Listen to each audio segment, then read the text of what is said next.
Yo, yo, yo, welcome back to Complicated Discord. Your boy Dex back as always.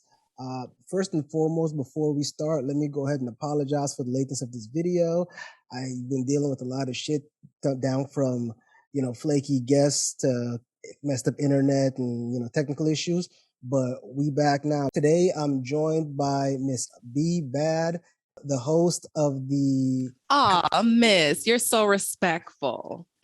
Oh, okay. Yeah, Miss B. She's the host of the Tactless podcast. Yes, Tactless Tactless. Radio. Be bad on Tuesdays. Um, Before I tell you how I met this young lady and the hilarity ensues, uh, I'm gonna go ahead and give her a moment to kind of tell everyone about herself. Go ahead. Well, thank you. Hello, everyone. My name is Bea Bad. I am the host and the creator of Tactless Podcast, Tactless Radio. You can find Tactless Radio everywhere: Spotify, SoundCloud, YouTube, Google, Pandora. I would love for you all to go like, subscribe, and follow. You can also find me at Tactless Radio, one word, on TikTok. You can also find Tactless_radio on Instagram. My email address is tactlesspodcast@gmail.com. I would love all of you all to reach out to me, share your thoughts, your opinions. I'm always open to the continued discourse. I am my normal day to day. I'm an educator. I am in the education space, the learning and development space. I've been for the last 8-9 years. I've always been a teacher at heart, actually. And on the side, I love to watch Project Runway, RuPaul's Drag Race, and try to literally crush this thing we called patriarchy. So, Okay. Cool.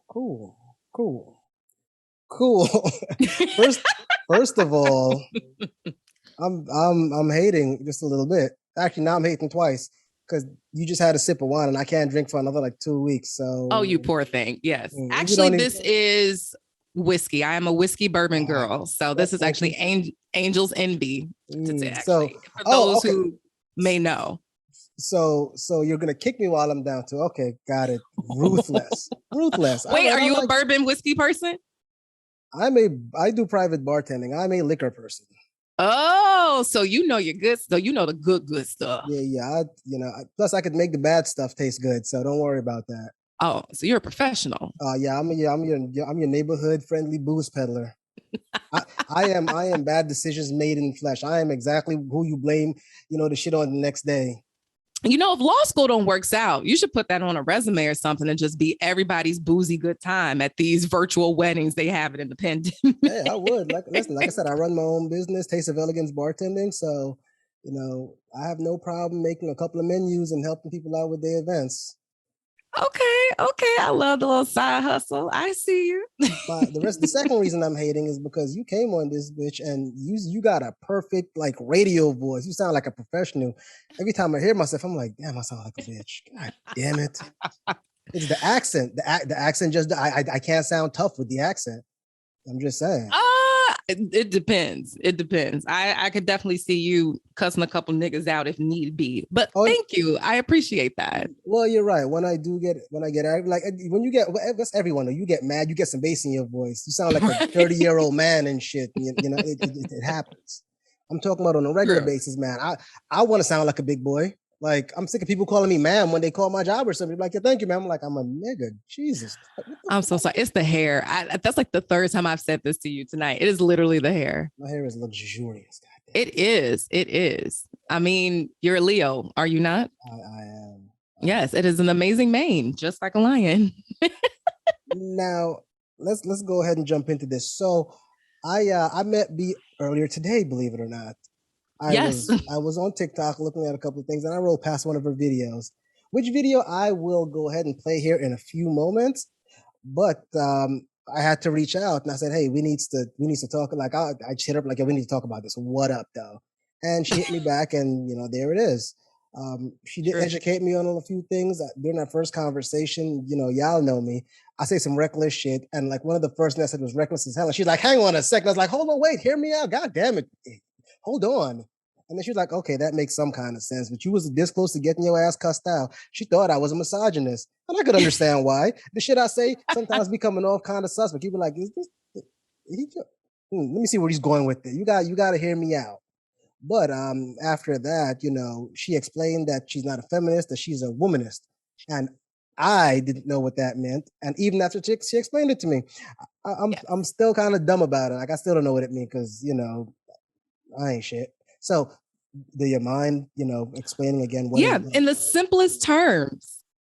Yeah. In the simplest terms, I identify as a womanist and not a feminist because from what I historically know about women's history, white women have never had the best intention when it came to the liberation of Black women. Black women have always been numbers in so many movements in this country. The Black movement, the civil rights movement, the women's movement, the LGBT movement. Black women are typically the pioneers, but we're the ones that are never credited for any of the work.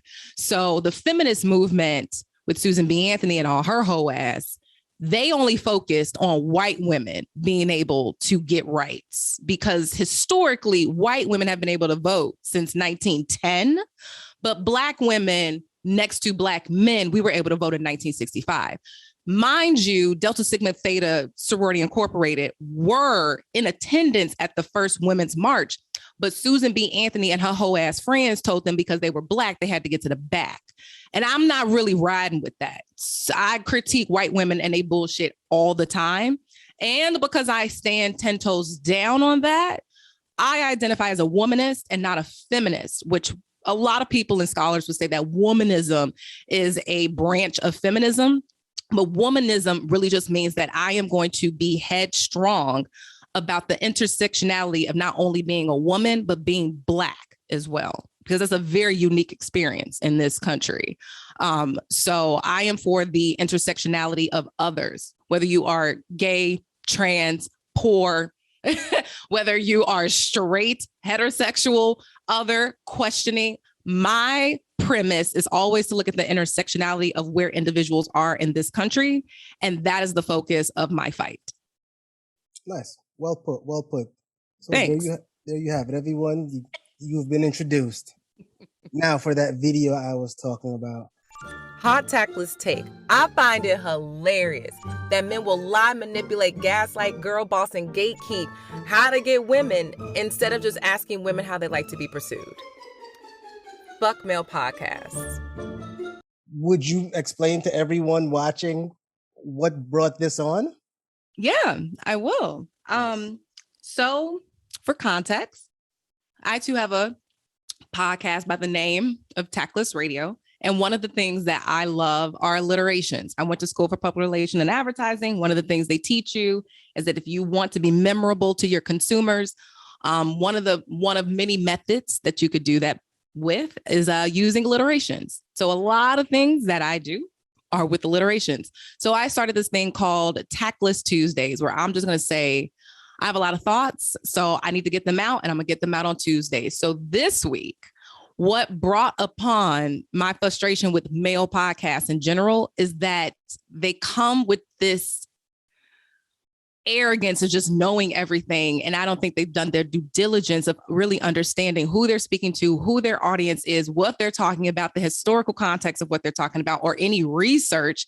And one of the things that I see all of the more famous male podcasts doing, some not all, is talking to men about how they can acquire women because they look at women as property. And I'm sitting here listening to the things that they're saying about how you can get a woman. And I'm like, that's absolute bullshit. Who is telling them that this is working? Outside of the fact that you are literally lying, manipulating, using psychological warfare, gaslighting women into trying to get in their pants. Y'all don't really like us. Y'all literally are just trying to teach other men how they can manipulate women well enough to like have sex with them and then discard them. And that's bogus as fuck. So I basically was like, the easiest thing you all could do if you genuinely want to get to know a woman is just to ask what she likes. How does she want to be pursued? Where does she want to go? What are her aspirations and dreams? What is she into? That literally will give you everything that you need to know. But y'all rather listen to other men tell you what you need to do to get a woman from other men who, to tell you the truth, have never had a healthy, consistent relationship. So I decided that was going to be my highlight for the week. Okay, great.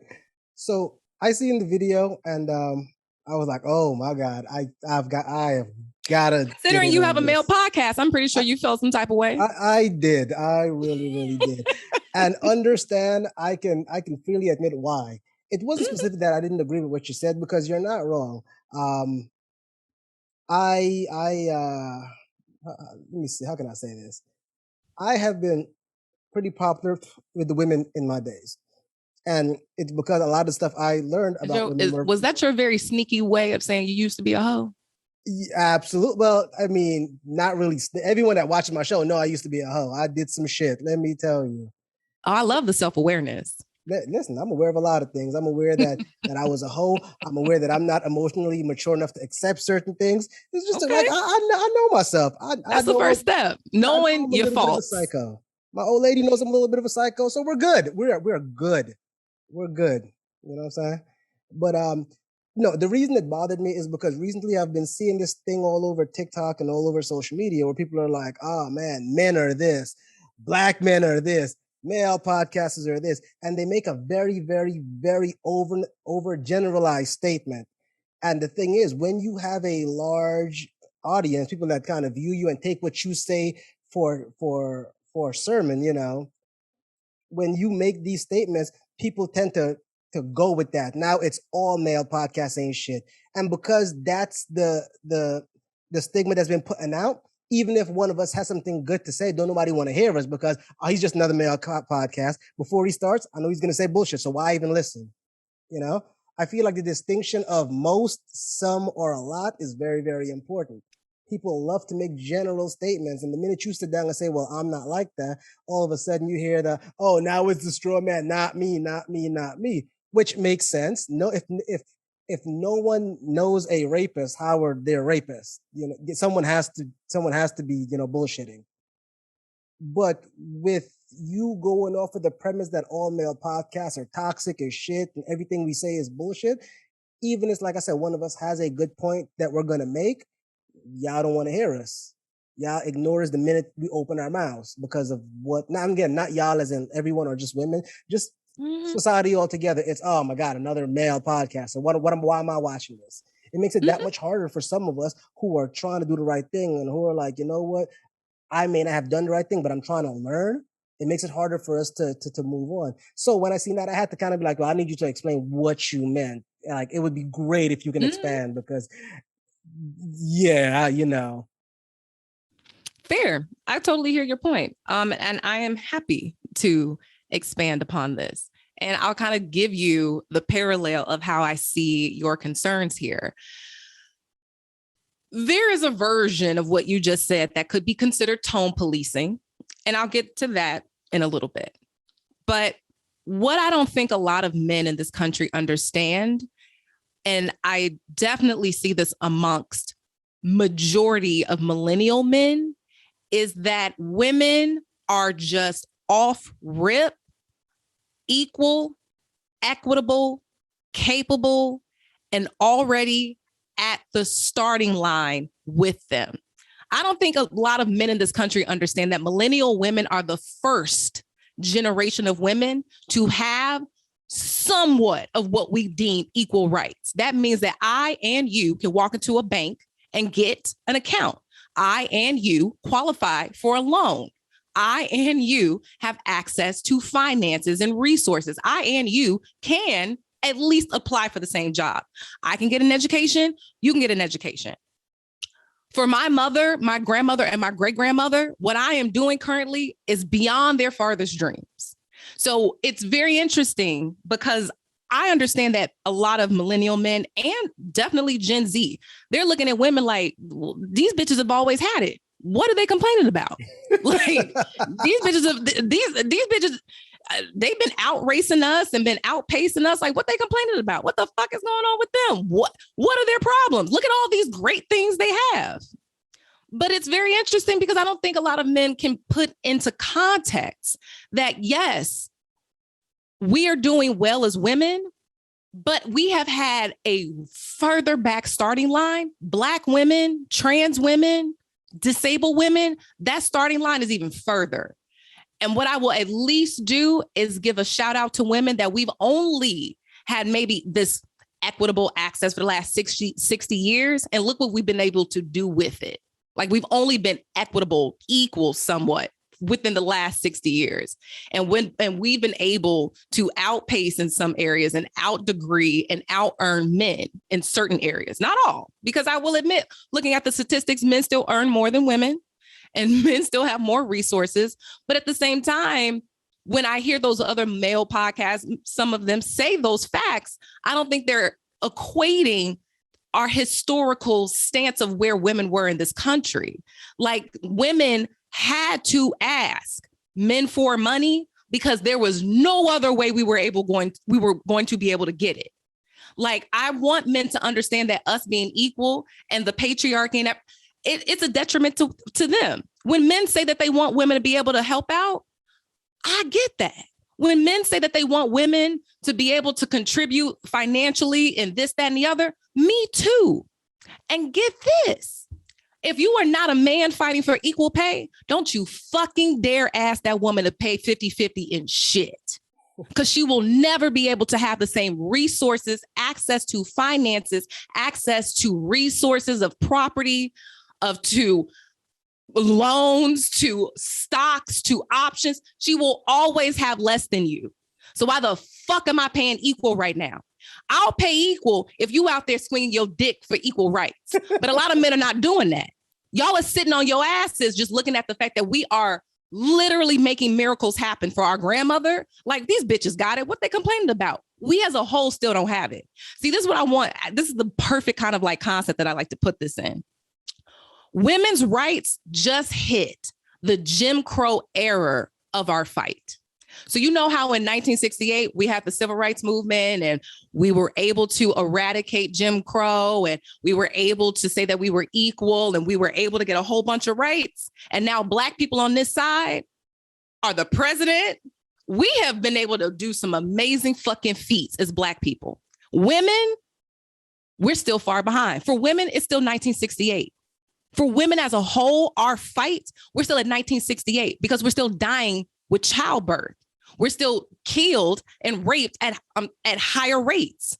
We still don't have all the quote unquote equal rights, but they gave us enough, like they did when they allowed Black people to go to the Olympics, like they did when they let a couple of Black people be CEO of companies, when they let Black people have businesses and not burn them down this time. And that's when white people were like, the niggers have it. What they complaining about? They have homes. They used to be in shacks. These niggers can work. What are they complaining about? That's exactly what white people are doing right now. What are these niggas complaining about? They president. And that's the same thing that I hear with men saying. What are these bitches complaining about? They're equal at work. You know, but here's the thing. So when I am looking at all of this together, just to wrap this up, I just want to just to preface this, that I am talking about the patriarchy. I understand that there is a lot of men and where we've gotten in our fight for equality amongst like just the fight of oppression for women. A lot of what we even have is due because we've had men on our side. So whenever you hear women like me or other people who are really passionate about this, say male podcasts, men, we're more so upset about the structure of the patriarchy that we all have to subscribe to make it in this country, to make it in this world. And I understand that there's a specification of wording, but we can get into that. Well, see, but that's the whole thing. And that's what I appreciate about this conversation. As many times as you hear that all over the internet, no one has ever once sat down and put it as elegantly, as you just did. No one's ever been able to spit out in very, I guess, delicate words or even straight to the point words what they meant. It just always comes off like, damn, another, woman just kind of shitting on us, Mm-hmm. I like to explain it kind of like, it's kind of a very, very simple analogy, but it's kind of like if you run a business, you got two workers. One works his ass off for $5 an hour. One does absolute nothing, comes in whenever he wants to, leave whenever he wants to, is always, slacking off. He's getting the same amount of money. Eventually that one that's busting, that's going to say, yo, why am I killing myself when I'm making the same amount of money as this guy? Why do I care? Apparently, no matter what I do, I'm going to still be where I'm at. So why even try anymore, And, I'm not sitting here saying, yo, I'm just going to give up and just start being like the rest of them. Because honestly, I feel like that's some real weak-minded shit, in my personal opinion, But at the end of the day, I do also feel like, sometimes when you're wrapping everyone up into the one ball, it's easy for the people that are trying to be there to get blindsided and say, well, damn, the fuck, I'm trying too. And now you going to lump me into that. You know what I'm saying? And like I said, it was made a lot easier when you explained it. Prior to this, it wasn't explained. It just sounded like people was just bitching for whatever reason. And I understand why they were, but to everyone else listening, we can't assume that everyone understood that this was coming from a place of concern about the rights and equality that you've been given up to this point, especially when you have a lot of these videos, when you'll have a lot of women out there saying stuff like, I want a man to take care of me. I want a 6-figure man. I want a 6-foot man. But then want to say, well, but I don't feel like I should have to do anything because you're the man. That's your job. Your job is to take care of me. It almost seems as if, and I understand that they have the right and the freedom to do that, and I'm all for it. I am all for it. But from the outside looking in, at the same time, it also looks like, hey, you got one side fighting for, hey, I wanna have the equality to go work, make the same thing as you, and contribute, and the other side saying, oh, I don't want to work. I want to sit down at home and you take care of me, and I don't feel like I should have to do anything because you got money. Like, why should I have to clean when we can get it made? Why do I have to go shopping when we can get somebody to do that? Right. I guess at the end of the day, what my question about that is, how do you feel when you see that? Do you see those women as helping the cause? Do you see them as hurting the cause? Do you just kind of say, yeah, fucking, I don't really give a shit? Like, what are your thoughts on this? That's fair. Because real quick, like I was like, what I normally like to say is that I do hear the rhetoric that a lot of men use is like, it's a couple women over here not doing right, so why are we going to help all of them? Yeah, no, that's bullshit. And it's very similar to, like, you had a couple things in the 40, 50, 60s that Black people were doing that wouldn't have been quote unquote good for the cause. Malcolm wasn't good for the cause. Black exploitation films wasn't good for the cause. The crack epidemic wasn't good for the cause.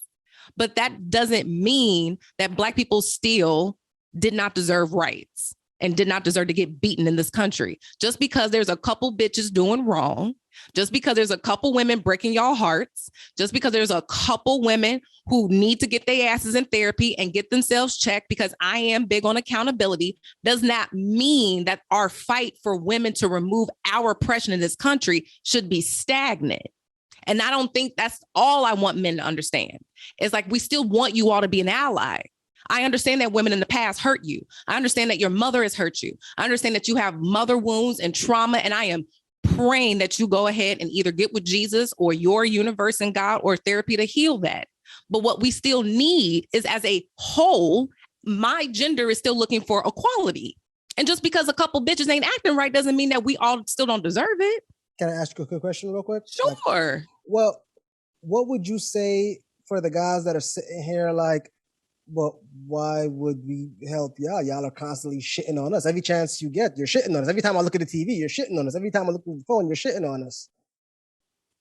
And you want to know something? I would love to know. A Black woman feels the same way. There, unfortunately, what has started to happen is all of the negativity has risen to the top. That's all we see. All I see on my algorithm is Black men telling me how I'm ugly, how I'm worthless, how no man would want me, not even them. I'm a backup if the white girl don't work out. All I see on my algorithms is white men telling white women that they're the greatest and Black men trying to grab for that. All I see on my algorithm is that Black men are saying that I'm not worthy and I'm a baby mama, this and that. And what y'all are seeing on your algorithm is that Black men are worthless, that Black men are not kings, and that they are literally supposed to be shot by the police, that they are nothing but baby daddies, that they deserve to be on child support, that they ain't shit, they are worthless. Our algorithms right now in life are fucked up because all we're seeing is that. And what we do need to see are the more positive images, but for some reason that's not as clickable. For some reason that's not as entertaining. For some reason that is just not what niggas want to see right now. Let me interject there for a second. I told you this, and I told another friend of mine this. I feel like at the end of the day, the genders are just so filled up with anger at each other. We're blind to see the struggles of the other side. I feel like we're just so angry at each other that we refuse to see the other person's side, and I actually asked a friend of mine, I said, you ever thought about this? Because what you just said about the algorithm actually kind of brought it back to me. You say you see all of that in yours. I swear to God, all I see on mine is down talking the black man or down talking the man. It's kind of like, in fact, at one point I was just like, yo, my friend, she was sending me something like, stop sending me this shit. It pisses me off. I'm like, I'm sorry. It's just at the end of the day, I'm sick of always hearing people shit on us all the time. And you know what's the worst part about it is I know that a lot of the shit that you're saying, not a lot, a fair amount of it is true. It's because of the shit that a lot of us has done, Like I said, I'll be the first to tell you, we ain't shit.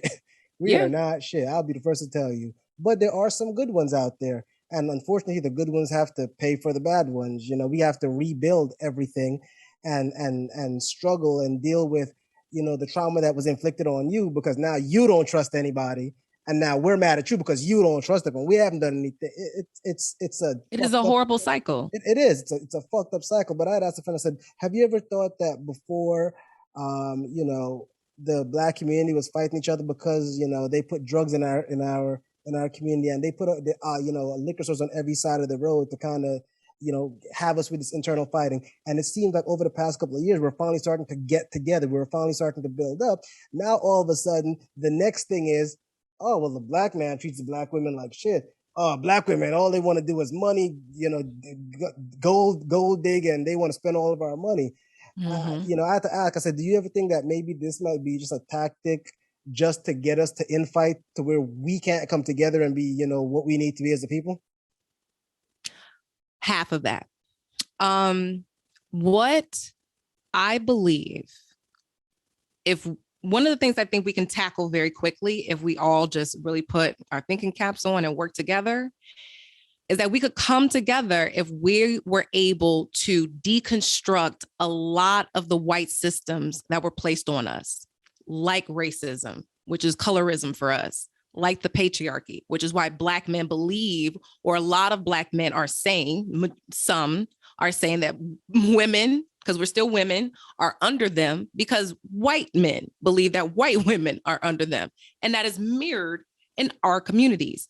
Honestly, if we come together and say, let's just wipe the slate clean and start over with what we as Black people need for us, because our needs are different from white people's needs. So we don't need to be operating in the same systems that they operate in. We've never been able to be actually our king and queen, true light being selves operating in this system that white people created. That's for them. That ain't ours.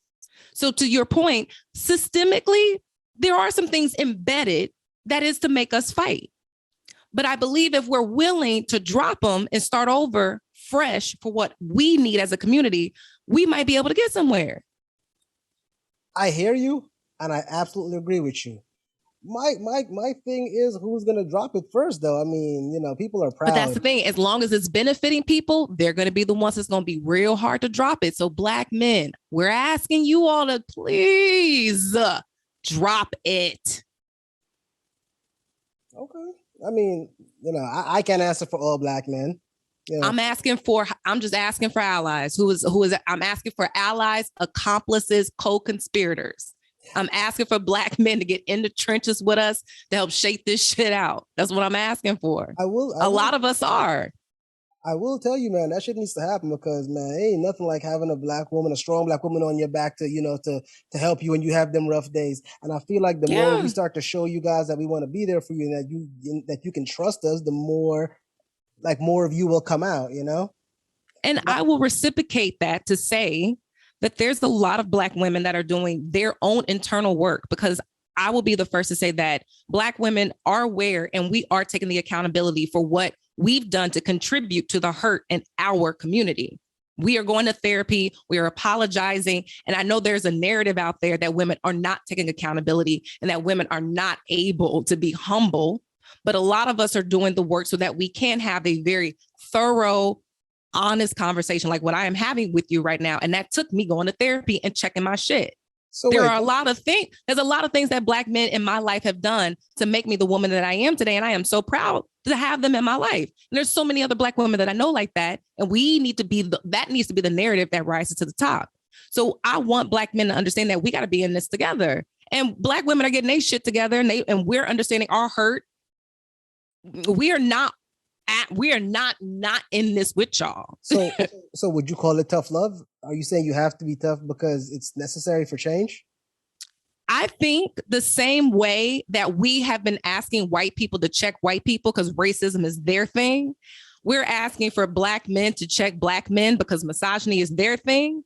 I am checking Black women on their shit because the toxic masculinity and upholding it on our behalf is where we did wrong.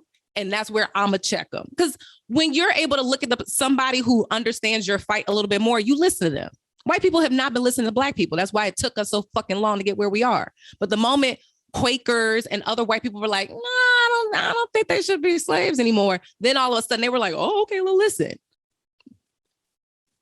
The same way that a Black woman will listen to me about accountability is why I will be loud about that, because she's not gonna listen to you about accountability, because you were 75% of her pain. You were 75% of her hurt. It's going to be real hard for her to hear from you. Hey. But she'll listen to me. So that's why I want to be loud about accountability in Black women in our community. You know what? I will tell you, you're absolutely right. I am 75% full of shit, but somebody see that little 25% and they went with that. And I'm like, oh shit, this is dope. I like that. Right. I'm the 25%. I like that shit. Let me tell you. Listen, I love looking at your videos, man. I am damn sure going to argue with you on a couple of them though, because why Please not? do. Why not? I feel like these conversations need to be said, Like I said, everyone ain't going to listen to me. And I know some people are going to watch it like, I hope she humble his punk ass up. And I know someone's going to be like, yo, he need to shut her the fuck down. But at the end of the day, that's not what we're here for. We're not here to fight. We're here to try to understand each other's struggle. Just like how, earlier we had this conversation about mental health, where I made the comment that, I seen that a lot of Black men were saying that they don't feel like anyone cares, and then you turn around and say, well, y'all not telling us how you want us to care, My question definitely was, if Black men feel like they're not, well, men in general feel this way, but I'm gonna focus on men in general. Excuse me. And men in general, but Black men specifically, if men are saying in droves that they don't feel like they can open up, that they don't feel that they can be emotionally heard, that they don't have an emotional safe space, but Black women are like, we're starting these organizations and these marches and these fights for Black men to help them against police brutality. We're sitting here trying to start organizations to help them with their mental health, but they got to walk through the door. We're sitting here trying to uplift them and try to really praise them for what they've done, but they don't want to do anything. Then like we're at a disconnect. So the first question I asked you when you told me that fact was, well, how do Black men want to be safe? What does emotionally safe look like for Black men? Have we asked that question? Because if we're doing stuff thinking that it's working and Black men keep saying they don't got nowhere to go, then something not clicking. I mean, have you ever heard the term perception is reality? I have. Now, with that being said, it's weird, and I absolutely understand, and your point is valid. It makes a lot of sense. Though, look at it this way: if 100%, let's say 99% of men say, I don't feel like anyone cares about me, right? Mm-hmm. Even if you guys are trying, if we're not seeing it, we'll never see that. People are going to always say that, hey, no one is there for us. And then when people say stuff like, well, you guys are just full of shit, or you're just pushing on a narrative that's not there, that further makes that person feel like now you're invalidating what I'm telling. I'm telling you nobody cares. And by proving me wrong, you're telling me that you don't believe what I'm saying, so you don't care either. Right. What I first want to acknowledge is that I understand that majority of men, 75% of men, probably feel like women aren't a safe space because the first person to break their heart the first person they cried about, the first person that they were scared over was probably a woman, whether it was their mother, their sister, their aunt, their grandmother, the little girl on the playground. So I get why for so many men, your first wound was a woman. So you probably naturally have grown up just confining in male spaces and deeming those to be safe, especially with a patriarchy like ours that reinforces that that's the space you're supposed to be in, because anything feminine that a man does is deemed gay, wrong, insensitive, not supposed to, less than. And unfortunately, we've slapped the label of femininity or feminine on emotions. And when men are hurt, all they hear is suck it up. You can't cry. Push through. This is what a man's supposed to do. That reinforces that sometimes what you deem to be a safe space is not a safe space. So we first have to restructure spaces for one another, acknowledge that maybe there was a woman who was your first hurt. And I would just want men to go out there with an open mind and an open heart to try and relearn their femininity, or just to regain trust in women. Let me ask you this though. What about those guys that's tried it multiple times but keep getting shitted on? I mean, in fact, you know what? I've heard that before. Yeah. You know what? In fact, I told a story on one of my last ones too. I have always been. Well, I haven't always been blunt. When I joined the military, I became super, like, that's when I was real shy and sweet before that, and the military absolutely ruined me. Of course it did. It ruins a lot of people and a lot of things. My first fight, and it was, oh, listen, the sweet guy's out the window now. Fuck that. Don't nobody give a shit about how I feel, so fine. I'm going to play that game too. Yeah. But like I said, I had a lot of sisters too, so I kind of seen both ends. So I've always been one to kind of just put my shit out there. If you don't like it, all right, then don't fuck with me. You know, hey, if I like you, I like you. If I don't, I don't. If I feel some type of way, if you did some shit to me that I'm not digging, listen, I don't care if you would listen. We're going to talk about it. If you don't want to talk about it, dope. That's fine. But understand, I'm a back off. I'm a shelter myself off. So you can't ask me shit from A to Z after that. How do you feel? Why does it matter? You ain't cared, 2 weeks ago. So let's not even have a conversation. You understand? But I mean, so with that being said, I've always been open to just tell, hey, I like you, or I enjoy your company, or so on and so forth. And it seemed like every time I would open up to somebody that I was messing with at that point. Now, again, like I said, this doesn't mean that all women are this way or everyone is like this. But in my experience, some of the times that I've opened up, I've been shitted on. I once told somebody, hey, I'm leaving in a couple of weeks. I like you. I want to spend more time with you. Instead of just outwardly saying, hey, nah, I don't want that, I'm not interested, this person just ghosted me. And it's like, well, bro, I didn't even want to start talking to you. You pursued me. I decided to finally open up to you. And the minute I did, you shit on me. So, yeah, I'm not going to want to do that again. And it seems like there are times where men will try that, and we will choose our opportunities. But then when you do it 3-4 times, which I will say, if we do it 5 times and we fail 5 times, it's 100%. But the small amount of men, you only try 3 times and you fail 3 times.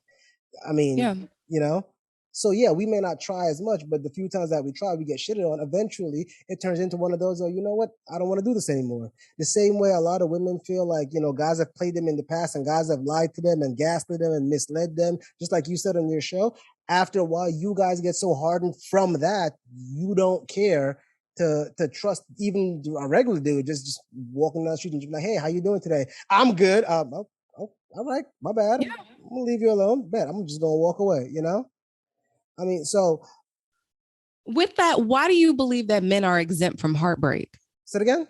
Oh, I'm not. Trust me. I don't believe that. No, but that's what that sounds like.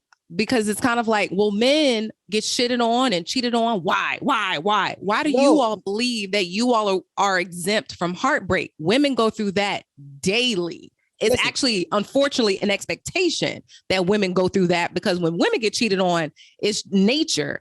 But when men get cheated on, it was emotionally connected and she was manipulative and she had it planned out the whole fucking time. I want you to express to other men that, like, you all are not exclusive from heartbreak. That's what people unfortunately go through. You learn from it, I hope, to pick better in the future so you don't continue to go through those situations. But I want men to maybe turn the mirror to the front, because a lot of you all have also been someone's heartbreak. And then sometimes the universe works quicker than the next woman can. Listen, let me tell you something.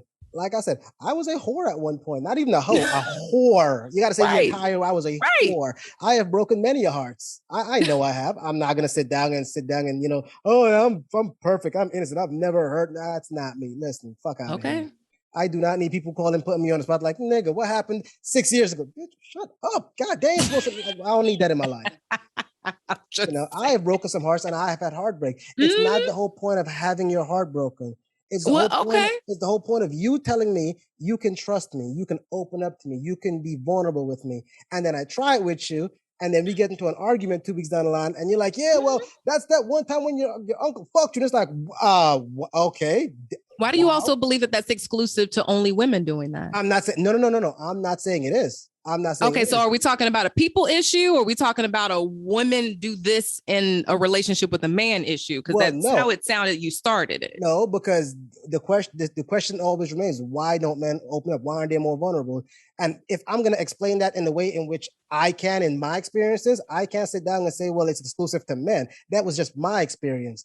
I have opened up. I have been shitted on. So I know for me, it's kind of like, well, why am I going to keep trying this if it never seems to work? Fuck that. But again, I have always been open with my feelings. You don't like it? Okay, that's fine. We don't got to fuck with each other. I am crazy that I can give you some feedback on that, because it is not exclusive just to one gender. Because there's a lot of times what narcissists will do, it's a tactic of narcissism, is that they will make themselves this thing that you believe that you can open up to, that you can confide in, that they will protect you, just so down the line, when some shit pop off, they can be the most vicious, vile thing you've ever seen.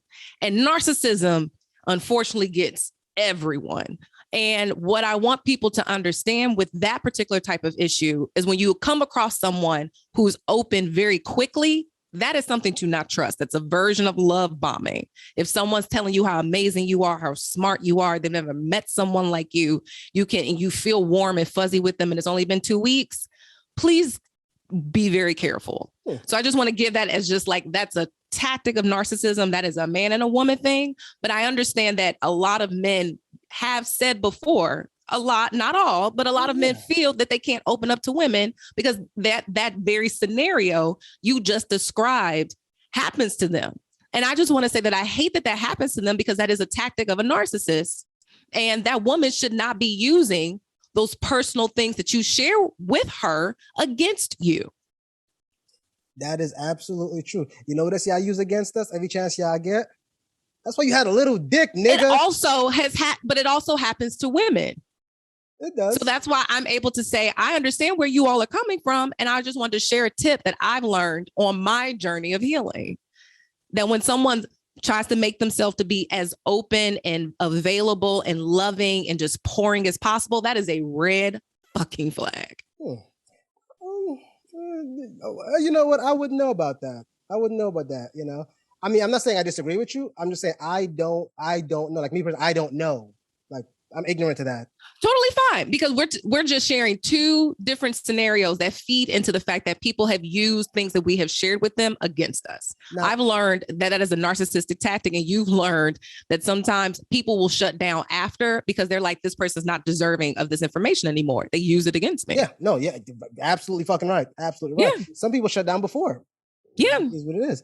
No, well, actually, the reason I said I don't know about that is because I read something recently that said that there's something called hyperfixation, and people with ADD, ADHD have it. Again, I don't know. I haven't really done a bunch of research. I just kind of read it somewhere. I was like, that's interesting. I'm curious about this.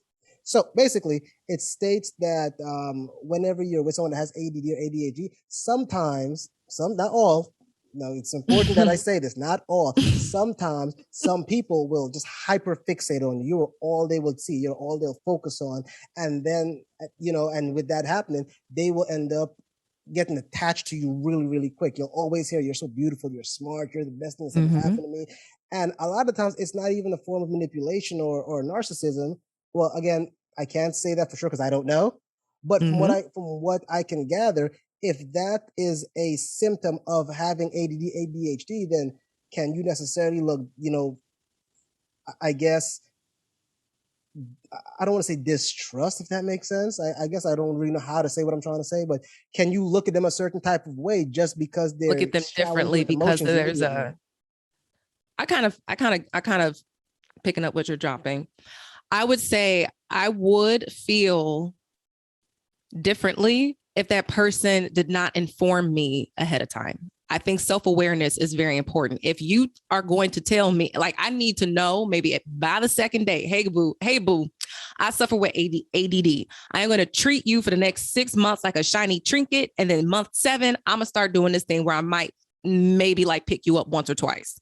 Cool. Thank you for letting me know. When it happens, I'm not sitting here thinking I'm crazy.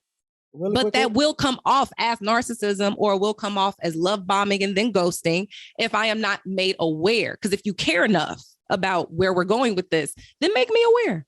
Real quick, let me point out something there. Gentlemen, I want you to understand how one-sided this whole conversation was just a second ago, because she just made a comment that if you talk to me for 6 months and show me what's situation, then you just turn it off and ghost me for a month. For some, then this is how, I don't know why my brain worked like this, but I never thought about it the other way. I never thought about, well, I could talk to you for 6 months and just disappear. I don't know why I didn't think about that. But that just goes to show how differently we see things. I saw things from one end and you're like, yeah, but you realize there's another side of that. What happens when that happens? And I'm like, shit, I didn't. Okay, well, thank you for embarrassing me. Okay, appreciate that. But that's what I'm saying. As easy as it is for women to feel like men don't care or understand, and for men to feel the same way about women, some of the times it's not that we don't try to or we don't want to. It's just that we're ignorant and it's hard for us to see things from your side because we are only used to one thing. Perception is a bitch, and the way I perceive something and the way you do are two absolutely different things. You might perceive me opening the door for you as me saying that you're weak and I got to open the door for you. And I might just be like, I'm just trying to be a... Yeah, you just doing what your mama taught you. I get it. Well, you're not a bad person for that. So, I'm a bad person for a lot of other things. I get it. Yeah, but yeah, no, yeah, but it's weird how that happened. Like, I didn't even notice it until it happened. Like, wait, shit, I never thought about that. She is right. I did this. Holy shit, there you go. I learned a couple new things tonight. So that was dope. I appreciate that. I appreciate that. I'm a really big believer on education. Clearly, I'm a teacher at heart. So if we're not able to have discourse and some type of thorough dialogue where you can at least walk away with saying, I've learned something, then I didn't do my job. Let me tell you what you are. You're intense as hell. I know. You should see my astrology chart. I know I'm intense. Oh, God. I know. Anyway, I'm going to ignore that red flag right now. I'm joking. I'm joking. I know. I love how that's a red flag for men. I love how that's a red flag. You know what? It's just weird to me how astrology works. People are like, yeah, because you're a Leo, because you're a Scorpio, that's necessary for you to be an asshole. No, I'm just an asshole. Why I'm just an asshole. That's very funny because I know that's the trick, but the answer to that for people who really, really know is that you are a very dynamic person. So unless I have your full birth chart, I won't be able to make just general assumptions about you. So just saying you're a Leo, so X, Y, and Z is a general assumption, and you shouldn't be doing that. Okay. So but if you really want to get to know somebody, I would need your full birth chart, and then we can really get into it. Why you an asshole? Because I bet you got some Gemini in there. So I bet $100 there's Gemini in your chart. Hey, you don't know my life. No, I'm joking. Hey, listen. Let me ask you a question though. So what you're telling me is there might be a reason that person is an asshole beyond their control, because that's what their star chart says, or I don't know what you said. So actually, to give you the logical reasoning behind that, someone being an asshole is subjective and it's all based on culture, because we would look at people in Europe as being, especially in France, those people are known generally as being rude. No, but if you go to France and you were born in France and live in France, you don't think people from France are rude, because culturally, that's how people navigate things. So I would say how much of an asshole you are is based on the culture you were raised in. Oh, my good Lord. Does your boyfriend ever win a fight? Ever? Don't do that. I feel like I say things here and I'm like, oh. Do not do that. I'll be like, oh, I'm about to get her with this one. And then you're going to say some shit that's absolutely going to disarm what I was going to say. And I'll be like, God damn it. I was going to say that. Yeah. honestly, I love that people say like astrology is a red flag. Just let people like what they like. Like if you want me to give you a logical answer, I can, but I want to have fun sometimes, and astrology can be fun. First of all, what the answer I was looking for was for you to be like, yes, sometimes people are an asshole. Is their astrological sign? So I can start telling motherfuckers, hey, don't hate me. It's not my fault. I'm an asshole. No, you were not about to set me up for the okie doke. I already knew where that was going. You was not about to set me up for no fucking I really so that's why I man. had to give you a real answer, because I know all the other quote unquote male podcasters would be listening like, oh, she's into astrology. He better eat her ass up. I'm about to find Give your ass a real answer. So give your ass a real answer so you can shut the fuck up real quick. I'm about to find your boyfriend and we're going to plot against your ass. Fuck that. Listen, nah, you ain't going to be doing this. No. I'm gonna be like, yo, listen, you just let me get your wife. Go get your wife. Go get your wife. No. Go get your wife. No. And your 6 kids just being out of pocket. First of all, that's exactly what they're used to. Like, he's an asshole. He's gonna say some shit that's making him like, Jesus, dude, really? They know. They know. They know. My friend was surprised when I told my daughter he was doing coke, and he was like, "You told your daughter?" I said, "I'm not gonna lie to my daughter. You are a doing bold coke man. on my goddamn dresser. I've never seen anyone do coke before. You walked in and just did a line on my dresser. You didn't even ask me. You just did a line on my dresser. Who does that? So yes. You did tell me you were from the dick of America. Yeah, I was like, I'm watching some weird guy do blow up Florida. My dresser, sweetie. It's so weird. She's like, blow. I'm like, yes, it's a drug that I don't ever want you to have. Great movie, by the way. Blow. Say it again. I said, great movie, by the way. Blow. That was a good movie. George Jones. Yes, I'm sorry. Off. But yes, continue. I'm a movie head. I love movies. Anyhow. But no, I'm mad that I was amping I planned this fucking chess move. Mm-hmm. I'm like, I got her. She ain't I play chess over here. I play chess over here. Game on, son. Yeah. Fuck on. Mm-hmm. Game on. I'm waiting to find one of them topics. Oh my God, we gonna have this. Let's go, right? Let's go. For all my viewers, I saw this going a lot different. Nah, I'm just joking. Now we had a conversation earlier. I knew this was gonna go that way. I will say though, she's a lot more intense. When we spoke on the phone, her voice tone trying to change, but then now that I'm looking at her, she has this thing where she'll say something. She'll be like, anyway, and I'm like, oh my God, no, okay. It is a very WWE face from time to time. I was like, all right, Louise or Luisa, whatever her name was from Encanto. Like, you don't gotta break me in half. Jesus, you right, you got this. I concede, you win. Shit. For those who probably are listening and you are into astrology, my sun sign is Sagittarius. My rising sign is liquor. Sun sign, Sagittarius. Rising sign, Sagittarius. Moon sign, Scorpio. So for those of you that's listening, I have no idea what any of that He has means. no idea what I just said. None of it. But for those who are listening and know, you probably were just like, that's exactly what that bitch is after listening to this. You know what? I'm gonna do that shit now. I'm about to give you all my personal information. Next time I have you, I'm gonna say, so what am I? Tell me about myself. And then I'm like, damn, she's fucking right. God damn it. If you give me the time you were born and where, I give you a little rundown real quick. I won't be able to tell you much. I'm not like an astrologer, but I know enough just to be like, I barely know where. Okay, before, man. This person might be intense. Somebody asked me that one time. They're like, what time were you born? I'm like, how the fuck would I know that? What the fuck is wrong? Your birth certificate? What time I gotta go to work tomorrow? Your birth certificate doesn't have its time. I don't look at my birth certificate. When you were born. I was a military guy. I put my birth certificate in the book, and do you at least know where it is? Oh yeah, I know where it is. You know, it's funny. I remember a while back. I don't know if you remember this. They were saying that guys are terrible at keeping things. We never know where anything is. And I met this girl that I was dating, and she was like, "What's that book?" I'm like, "Oh, that's all of my important documents." She was like, "I'm sorry, you're what?" I'm like, "Oh yeah." My passport. She's like, I'm sorry, you got a passport? I'm like, why would I not have a passport? Yes.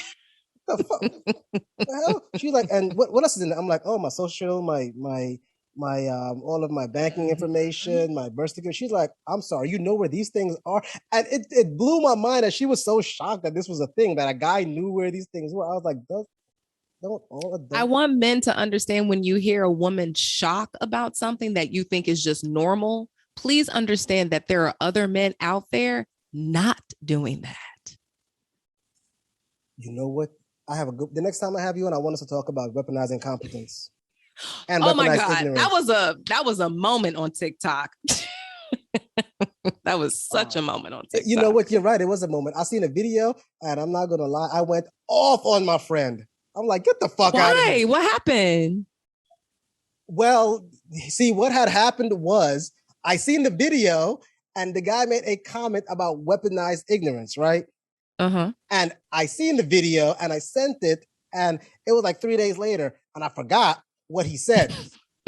So I was wrong and strong. Like, nah, that's just he fucking said this, and I don't like that shit. And then she was like, look at the fucking video, and I'm like, he has a very valid point. He's not wrong.